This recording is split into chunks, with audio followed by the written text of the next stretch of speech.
Welcome to the Insider's Insight podcast, where we share with you the thoughts of the individuals who are working for projects that are changing the world. Thank you to our sponsor, Creditcoin, the building blocks of trust. For more details, please visit the show notes below. Welcome to OffChain Presents Insider's Insight. Today we have the lovely Sam from Zebec, who's going to discuss with us how do we make crypto more sustainable in terms of its development. But before we begin, Sam, why don't you tell our audience a bit about your journey into crypto and how did you start Zebec? Awesome. Yeah. So thank you so much for having me. I'm Sam, founder of Zebec Protocol. I was born in Nepal during the second half of the Civil War, grew up without seeing computer up until I was like 13 years old, saw computers, started coding, built a bunch of softwares, got introduced to Bitcoin, was involved in Bitcoin's, trading in Nepal. At some point, I started a couple other companies, realized that, for me, the future lies in America, came to States for education. After a semester, I started getting involved in a lot of crypto projects, tried to start a universal basic income coin, didn't work out because of the crash, tried to start, Brex backed by USDT and died. That didn't work out either. Then later on, started working on AI software, raised a couple of $1 million.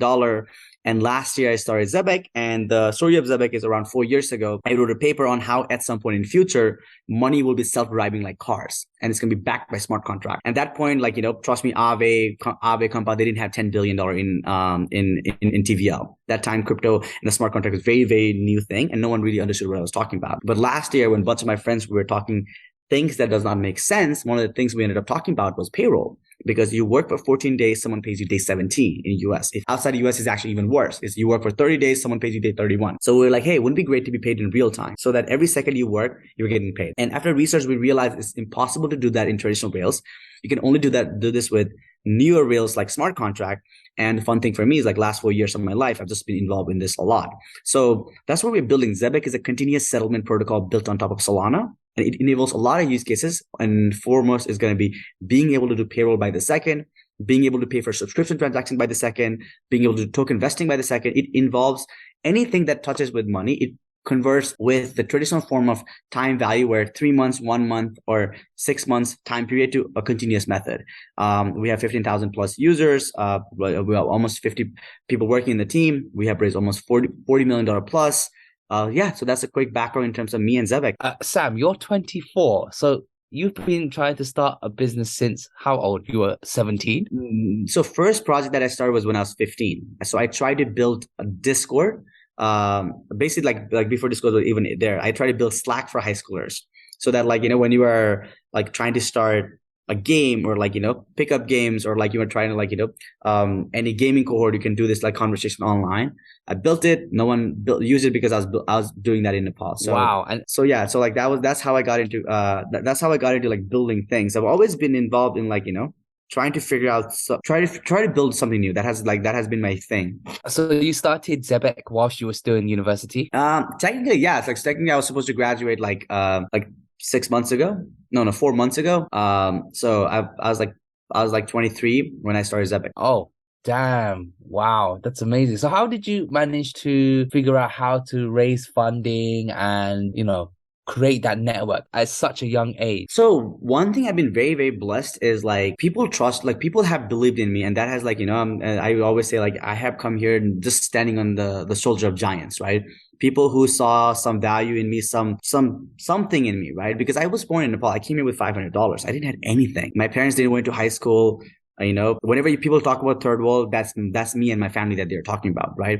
But when I came here, I've always been very honest with my upbringing. I've never lied what I was and what I when I didn't know anything, I was willing to ask what it was. And I've always been open to learn, right? And people definitely saw that. And I have had a lot of mentors growing up and have taken their advice by heart. And because of that, in my last company, I pitched to 1,500 investors and 1,489 of them said no to me.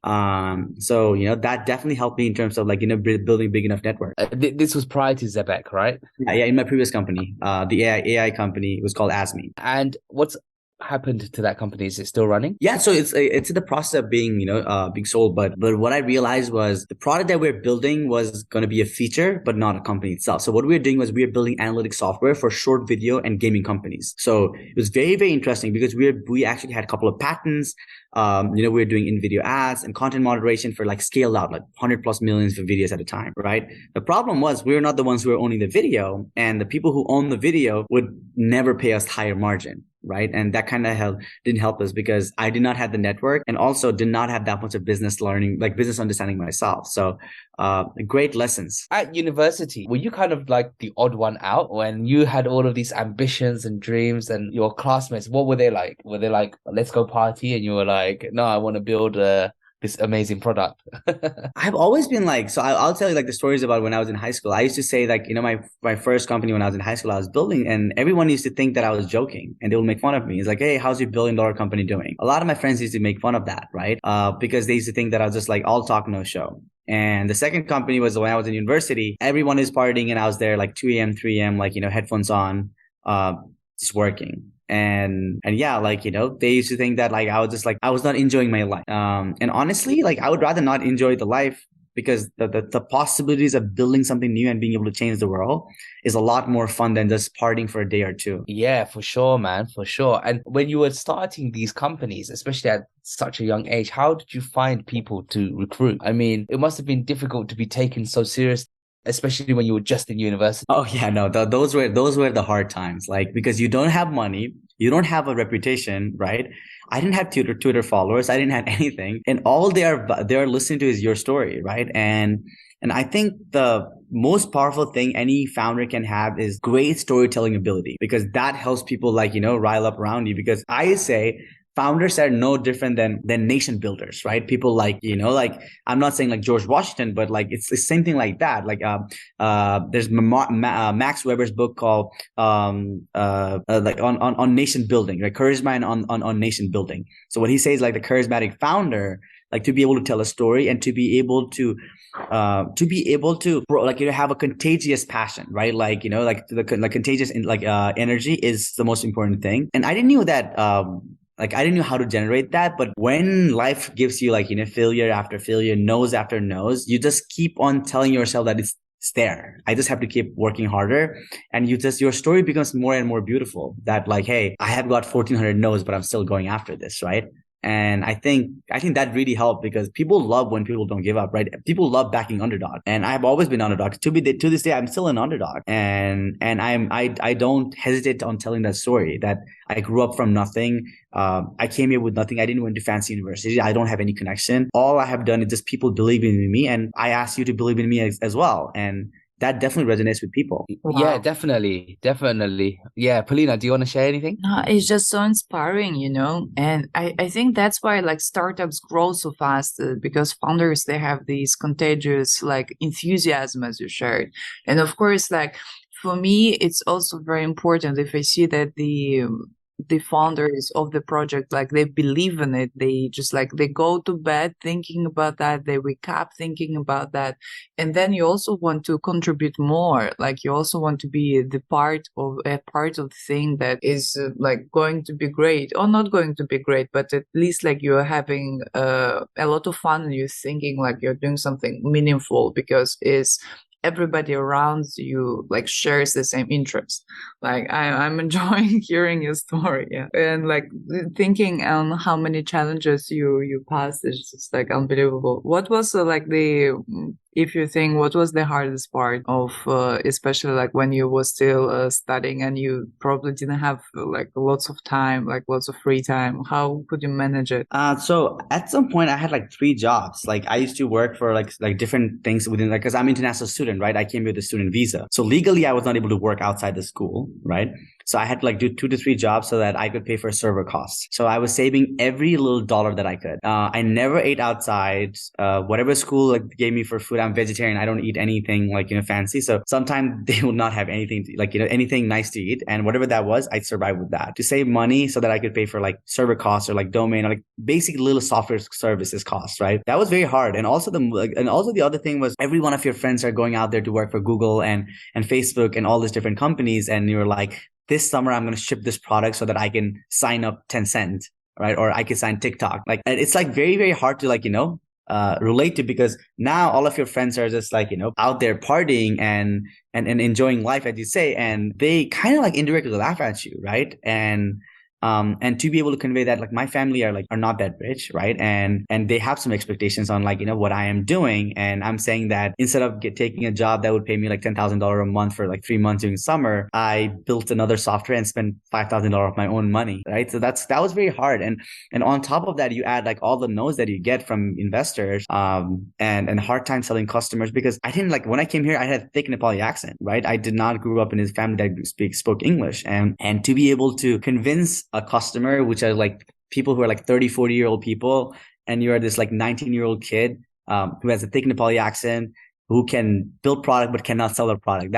That all that you add all together at the same time, it's a very tough time. But honestly, it just helped me being stronger, right? Like, I don't think there's anything in the world that would make me doubt myself, because to have gone through those moments, like, I know that I can withstand a lot more, like, failure than a lot of people in the world. Yeah, for sure, for sure. I'm just going to echo everything that Polina said. It's incredibly inspiring, your journey.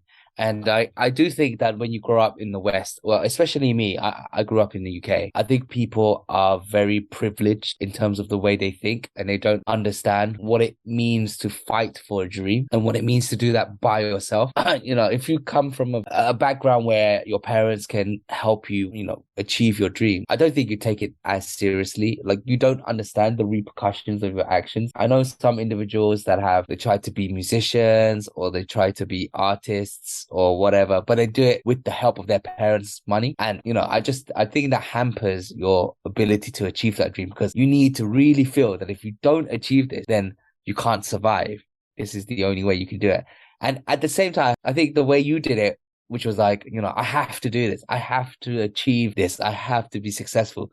That ultimately led you to creating your baby Zebec. Yeah, it did. And like even the more sad part about this is, like, you are going through such a tough time and your family has no idea what you're talking about, right? When I'm talking about, like, yeah, the cloud bill from Google came $80,000 and we only have $87,000 in bank, my parents are like, what is that, right? That's like, those were the tough times. Like, like, you don't have anyone to echo your sadness, but luckily I had great mentors, people who would just listen to me and say that, hey, it's okay. Like, it's okay. Sometimes things doesn't, like, like, there's a clock that you think that you're following might be the different clock than the one of that your achievements, right? Like, it might move slower sometime and faster sometime, and you just have to go through it. So, thank God I had a lot of great mentors and a lot of people who advised me through those tough times. I feel for such a young person, you're extremely wise. Have you always been like this, or is this something that you've developed? I don't know, like, the wiseness. I think I try to listen to other people, and that, I think, especially came from, like, my family. We grew up in, like, the second half of the Civil War, right? And there, it was always advantageous for you to listen to other people before you speak. And I think that kind of helped. And honestly, I could not have asked for, like, better parents, because they actually, like, helped me like hone that skills growing up. But yeah, and I think to be able to listen to other people before you speak has always been my thing. Wow. I was in Nepal before the pandemic. I love this country. It's one of my most favorite countries in the world. The mountains there are just unbelievable. I wanted to ask, because you are the founder of the crypto project, and right now crypto market is going sideways, and there is a lot of FUD in the sphere, and everybody is like saying, oh, we don't know where the market is going. How do you see the biggest problem of the crypto market? How it will evolve, and what will happen in the future? So I think we have to look into crypto in terms of the way internet evolved, right? We try to think of crypto as more of like a liquidity game. And the moment liquidity goes out of the system, we are panicking, right? It's like, oh, Bitcoin price went down to $19,000 or Bitcoin price went to $50,000. We celebrate, right? We had to look into how things went in internet. Internet, when it came out, it was just a fancy toy. But all of a sudden, people started adding economic activities within it. People realized that we don't have to use telephone to communicate. We can just have this small messaging protocol where we can send messages at a much, much cheaper cost, right? Same thing with TV, same thing with audio, video, right? So to be able to add economic activity was the way why internet survived. But if we look into blockchain, we have block space that could add like Solana can handle like 50,000 transactions, right? Like you can have 50,000 transactions. So you have a supply of app developers developing all these different apps and all these different protocols, and you have demand of end users, right? And I think the biggest problem, or what I will still say, the existential problem of crypto right now is there is not much enough demand, because the apps that has been built are not consumer centric enough, right? There is no reason for end user to call the Solana like blockchain 50,000 times a second. I think that is like, that's just for Solana, right? How many, all the other blockchains that are out there? If you combine all the TPS, every single like major blockchains can do, it's less than 200,000, right? If you combine what AWS can do like 3 million transactions a second, just on a single, like read and write on a single, single disk, right? So that's how the difference we are. We haven't created enough demand. And I think the biggest problem anyone can solve right now is how can we move activities that actually can have either consumer point of view or a real world point of view. Like, if you look at internet, turns out people use e-commerce every single day. People use Facebook, Instagram, YouTube every single day, right? Or people use all those different apps every single day. We haven't created an app like that in crypto. The only app that actually, or the app or the use case that we can see as a major success point right now is USDC, or like the P2P money transfer. Besides that, we still have not seen an app that actually requires that can make people's life a lot easier, right? On a scale out manner. So yeah, I think people are going to build some of those things over next 6 to 8 months. Slowly, I think we will bounce back, because as long as we have builders trying to solve that problem, right, it will be solved. Because at the end of the day, if you look at internet revolution, it was 15, 20 people that shaped the whole internet, right? Google, Facebook, Amazon, like they're not more than 30 companies if you really think about it. So I will say the same thing will happen in the crypto's point of view as well. Even though it's decentralized, it's going to be 30 to 40 basic apps that will drive the next demand for block space. That will be the reason why all those different protocols are going to survive. Interesting. Do you have any ideas what those apps will be? I wanted to ask the same thing. So funny. So few things I can think of right now is I think over the time, a few of the governments in the world will start to have their own private blockchains, right? Where they can move things like license verification, passport verification. Those are like more of the esoteric use cases. Then we can think about the gaming use cases and social media use cases, which everyone is already thinking of. But I will say there are other use cases that is blockchain is all about removing the inefficiencies, right? Let's think about legal industry. When smart contract first came out, people said that we will be able to move a legal contract to smart contract, and we'll be able to innovate that. No one has built a decentralized legal gym to this day. I would say that is going to be built very soon, right? Another one use case I will say is let's look at machine learning. I will not name the name of the company, but one of the very major data labeling company quoted another major company $3 million to label a video data, right? And the head of the machine learning there, we spent some time to find data labeling company, and we found one in Mozambique to do the same thing for $60,000, right? And that company makes over $400 million in revenue right now. And that's just data labeling, right? Imagine we can have a distributed database of labeled data, right? Which can be shared across at a certain price, and you can train your model in a decentralized manner. That will cut down the inefficiency by almost 99% or 95%, right? That's a great use case for blockchain. Imagine how much of the block space, just that machine learning use case, data labeling blockchain use case alone will fill 80% of the block space in the world right now, if we are able to move all of that into decentralized manner, right? So there are all these very, very targeted use cases. I think we don't have these Web2 builders moving into Web3 yet. When that happens, they will start researching into these specific use cases, and that will be how it's going to be creating this massive shift of the demand for block spaces. That's interesting. So it's the democratization of information, basically. If we can create information that can be shared freely and securely, you think that's going to basically spur on the next wave of apps that are built on the blockchain? Yeah, but even more than that is these Web2 use cases, right? Web2 use cases are so inefficient, right? Centralized party means centralized party takes a large cut, right? If we take that in a decentralized manner and give out you mean Web2, not Web3? Yeah, exactly. Web2 use case, like legal Zoom, right? Legal Zoom takes all the profit to themselves. imagine distributing almost 95% of that back to the lawyers who are participant here and the people who are actually using the platform alone, right? How much of an economic activity it will be able to drive up. The machine learning use case is another one, right? We can just think about so many use cases, right? Where we can actually start taking things in a decentralized manner. And yes, we are still on the protocol building phase where we are doing things like DIDs, decentralized data storage, all this different type of stuff, but use cases are still not being built. And I think the reason behind this, Web3 founders are people like me, right? 23-year-old people, guys who don't have that much of understanding of the real world economic activities. I think the people who are like 30, 35, who have few gray hairs, who knows about these various different economic activities with margin opportunities, once they're able to take those business with inefficiencies and put it on Web3, that's only when we will see this massive influx of block space demand. Sam, I have a question for you.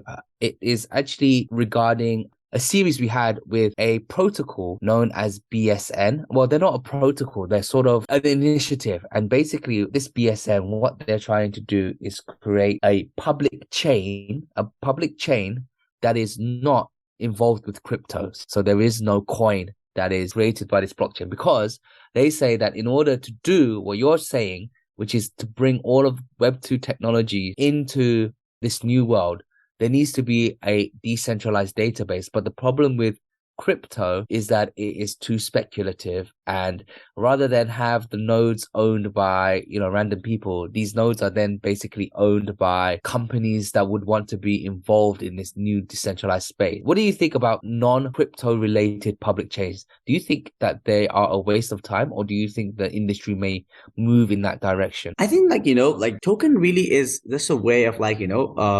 quantifying economic activities, right? Speculation exists over the short run, right? Over the long run, speculation will be priced in by market. I think without token, it can also be done, right? The question is, how do you distribute the economic act? The participants, reward for the participant back, right? That's kind of the idea is the moment I hold American dollar, I'm basically saying that I am betting in American economy. When the American economy goes up, my dollar value goes up. And when American economy goes bad, my dollar value goes down, right? When I am participant of this network listing, I don't know that much about BSN. We have had Hyperledger and all this different tokenless blockchain that was built on in 2017, 2018, that was a big thing, right? The question is, how is economic activities, the revenue from the economic activities captured, right? And how does that impact on the participant's point of view? Right? How is participant being rewarded for that? And I think token really helps because, yes, in the short term, there is a speculation, but with enough decentralization and with enough revenue and things like that, over the long run, you will start to see lesser volatility. Yeah, I agree. I think that tokens basically revolutionize capitalism. I'm a capitalist. In fact, I'm a libertarian. And all of these issues that the left has with capitalism, I think, get solved by this issuance of tokens, because then you can get rewarded as a participant. You don't have to be a shareholder. You just have to be a stakeholder, someone who cares about the success of whatever you're using. Then you get rewarded because we have these tokens. Whereas in a single exchange of value economy, that is really impossible to do. Exactly. And then I think I forgot the name of this economist. I'm pretty sure it was this French economist. Let me think about that name. He basically said that, by the virtue of exchange, one man's prosperity is beneficial to all others, right? And to be honest, that actually has completely been, captured out in the traditional form of capitalism, the stock market point of things, right? The only way that is that original idea of capitalism is possible is only in this whole token-based economy. Because here, when someone, exchanges tokens, someone participates in the network, someone goes and tweets about this product, every person is actually being rewarded, right? And I think that's kind of what we need. And I absolutely agree towards your point that we should have a better models. And honestly, things, the internet economy is just coming out, and I will say over 30, 40 years time period, this might become more and more of a reality. Do you think we're going to see, there's a new protocol called Lens Protocol made by founders of Aave that's trying to democratize social media? Do you think that can succeed? Do you think there is a space for Web 2 and Web 3 to coexist, or do you think Web 3 is going to eat Web 2?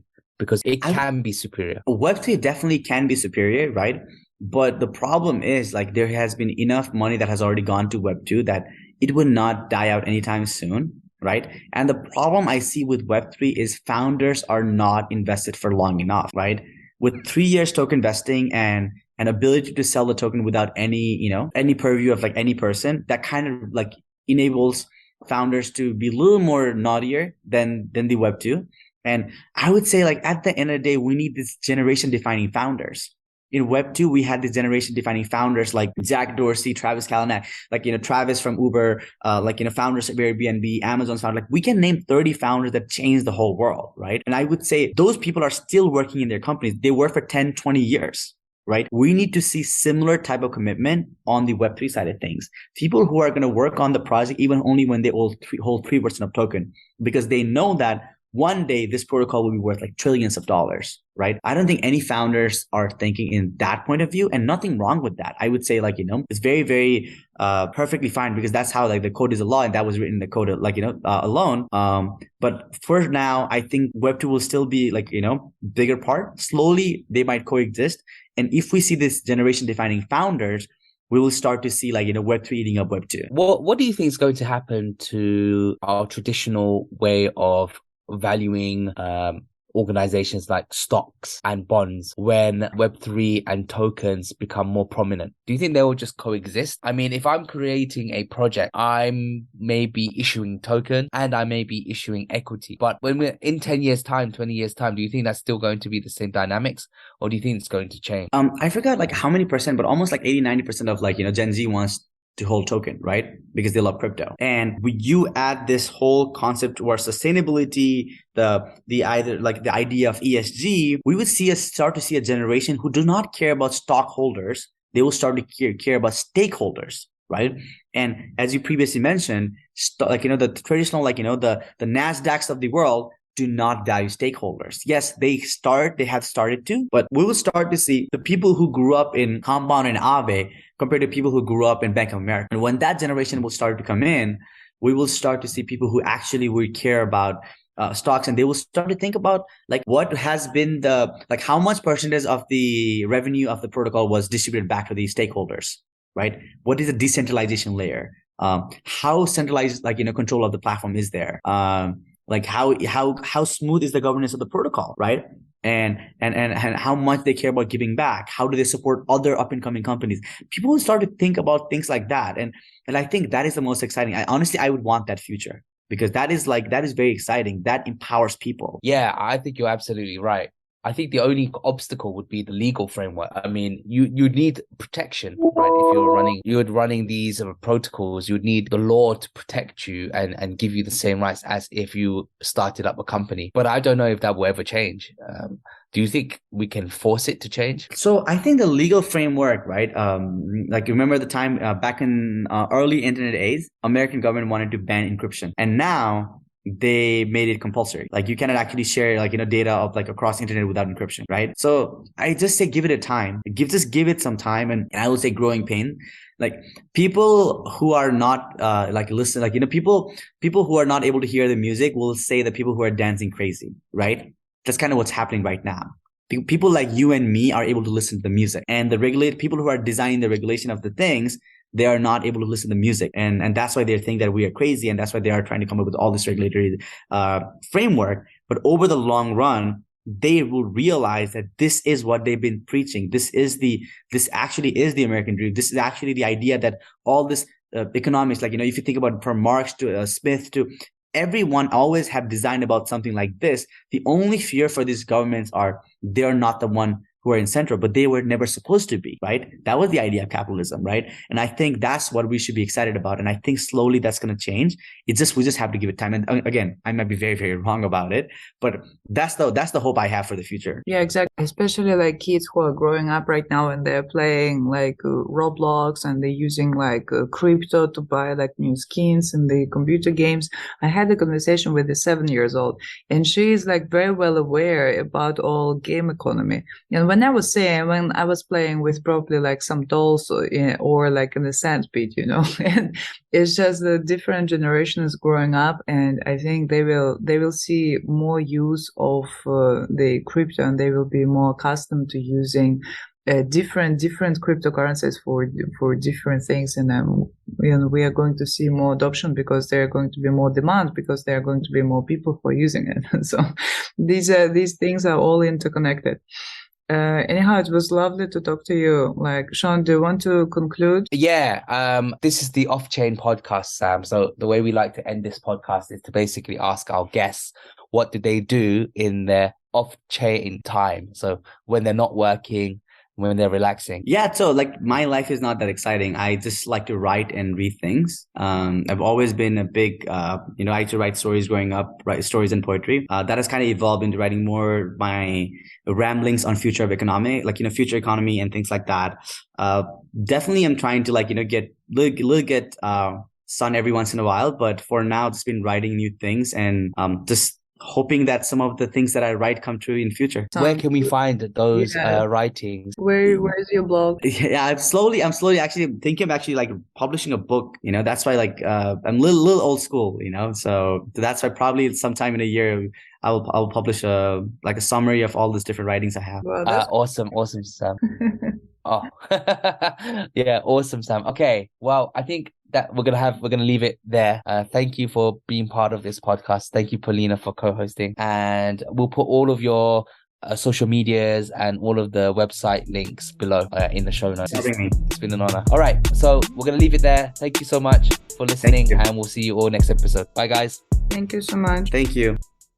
The Inside is Insight podcast is meant for informational purposes only and should not be considered as financial or investment advice. Nothing expressed in this podcast should be construed as a solicitation, recommendation, endorsement, or offer to buy or sell any financial products. Information expressed by the host or guest of this podcast does not necessarily reflect any views of our sponsors.